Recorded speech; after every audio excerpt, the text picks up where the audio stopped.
গেছেন।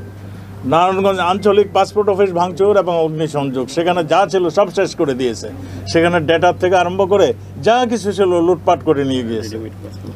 চাষারা মোড়ে 2 নং রেলগেটে ট্রাফিক পুলিশের বক্স ভাঙচুর, অগ্নিসংযোগ। নারায়ণগঞ্জ সদর মডেল থানা আক্রমণের চেষ্টা।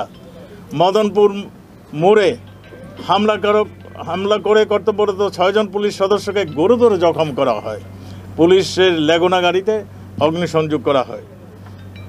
19 তারিখ মদনপুর বাস স্ট্যান্ডে 2টি পুলিশ বক্স ভাঙচুর ও অগ্নিসংযোগ। দামপাড়া পুলিশ ধামগড় পুলিশ ফাঁড়ির সামনে রাখা 2টি মোটরসাইকেল ভাঙচুর ও অগ্নিসংযোগ।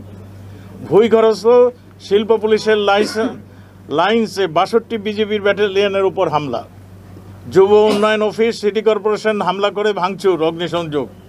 জলকুড়িস্থ শীতল পরিবহনের 24টি একসঙ্গে অগ্নিসংযোগ। 20 তারিখে সিমরাইল হাইওয়ে পুলিশ ক্যাম্প ভবন আক্রমণ, ভাঙচুর, অগ্নিসংযোগ। সেখানে থাকা মা হাসপাতাল আপনারা দেখেছেন, মা হাসপাতালে কিভাবে অগ্নিসংযোগ করেছিল। সেখানে আমাদের কয়েকজন পুলিশ সেখানে তাদের অবস্থান ছিল, তারা সেখানে তাদের একটা ব্যারাক ছিল, তাদেরকে পুড়িয়ে দেওয়ার জন্য হাসপাতাল সহকারে আগুন ধরিয়ে দিল। সেখানে গর্ভবতী মারা ছিলেন, মায়েরা চিকিৎসা নিতেন, তাদেরকেও যদিও তারা আমাদের র্যাব, আমাদের পুলিশ বাহিনী, আমাদের বিজিবি বাহিনীর তৎপরতায় তারা সেখান থেকে রক্ষা পেয়েছেন, কিন্তু তাদের চতুর্দিকে এমনভাবে অগ্নিসংযোগ করেছিল যে হাসপাতাল সব তো পুরে ছাই হয়েছে, কিন্তু এই মানুষগুলোকে রক্ষা করা যেত না যদি আমাদের এই পুলিশ বাহিনী, আমাদের বিজিবি বাহিনী, আমাদের র্যাব বাহিনী যদি সময় মতো না ওখানে যেতেন। আমরা হাসপাতাল থেকে আটকে পড়া 2 জন নবজাতক, 7 জন গর্ভবতী মা সহ 17 জনকে উদ্ধার করা হয়। আটকে পড়া হাইওয়ে পুলিশের 31 সদস্যকে হেলিকপ্টার যোগে উদ্ধার করা হয়, সেগুলো আপনারা অনেকেই দেখেছেন। 22 তারিখ সিমরাইল রাজবাংলা ব্যাংক কার্যালয় হতে 20/7/24 খ্রিস্টাব্দ তারিখে হাইওয়ে পুলিশ ক্যাম্পে আক্রমণকারী সন্ত্রাসীদের দেওয়া আগুনে দগ্ধ হয়ে মৃত্যুবরণ করা 3 ব্যক্তির মৃতদেহ উদ্ধার করা হয়। আপনারা সেই দৃশ্যটা দেখেছেন। এই 3 জন যে ওখানে ছিল, আমাদের পুলিশ কিংবা আমাদের বিজিবি জানতে পারেনি। তারা চলে যাওয়ার পরে আবারও আগুনে তারা পুড়ে ওখানে মৃত্যুবরণ করে। আপনারা সেই ডেড বডিগুলি দেখেছেন, একটা বিভৎস ডেড বডি হয়ে রয়েছে এখানে। উল্লিখিত ঘটনায় এ পর্যন্ত নারায়ণগঞ্জ জেলায় বিভিন্ন থানায় মামলা হয়েছে। অভিযান পরিচালনা করার 487 জনকে গ্রেপ্তার করা হয়েছে। আমরা আমাদের পার্টি অফিস জেলা এবং মহানগর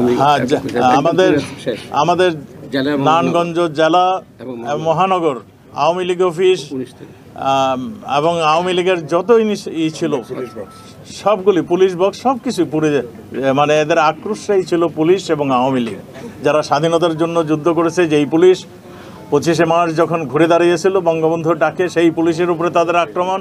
এই পুলিশ কোভিডের সময় যখন তার ছেলে তার মাকে হসপিটালে ফেলে চলে গেছিলো, এই পুলিশ তাকে দাফন কাফন করেছে। এই পুলিশকে আজকে হত্যার উদ্দেশ্যে বিভিন্ন জায়গায় অগ্নিসংযোগ করছে, থানা পুড়িয়ে দিয়েছে। আমাদের বিজিবি, দেশপ্রেমিক বিজিবি, সেখানেও তারা আক্রমণ করেছে। আমাদের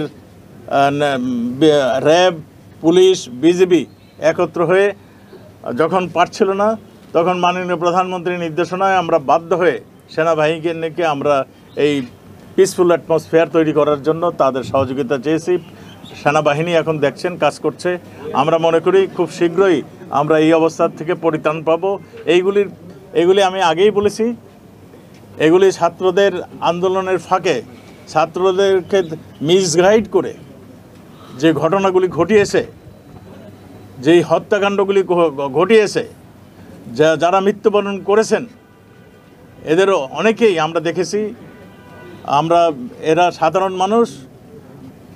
আমাদের আওয়ামী লীগের, আমাদের ছাত্রলীগের অনেক এখানে শাহাদাত বরণ করেছেন। পুলিশ তো 3 জন পুলিশ, 1 জন আনসার শাহাদাত বরণ করেছেন, 1 জন পুলিশ মৃত্যুমুখে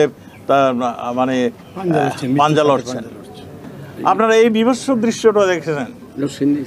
আমাদের এক পুলিশ সদস্যকে মেরে তারপর তাকে ঝুলিয়ে রেখেছেন। শুধু গাজীপুরে আপনারা দেখেছেন, আমাদের ওই জনপ্রিয় মেয়র ছিলেন সাবেক মেয়র জাহাঙ্গীর, তার ইসেকে পিএসকে মেরে ঝুলিয়ে রেখেছেন। এগুলি আমরা দেখেছিলাম।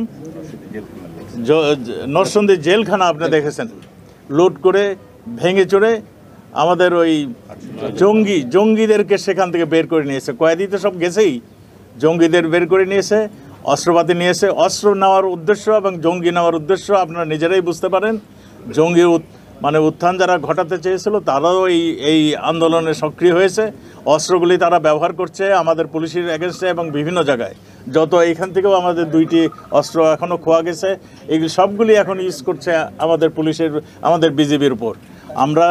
আমাদের পুলিশ, আমাদের বিজিবি অত্যন্ত দক্ষ, এরা দেশপ্রেমিক, কাজেই এরা এই সমস্ত ভয় ডরে তারা করে না। অবশ্যই আমরা আমাদের দেশে পুনরায় শান্তি শৃঙ্খলা ফিরে আসবে এবং আমরা আবারও মানে সব কিছু স্বাভাবিক হয়ে যাবে। আপনাদের আহ্বান করব, আপনারা যেখানেই দেখেছেন এই ধ্বংসলীলা মানুষকে জানান, মানুষকে প্রচার করেন। আর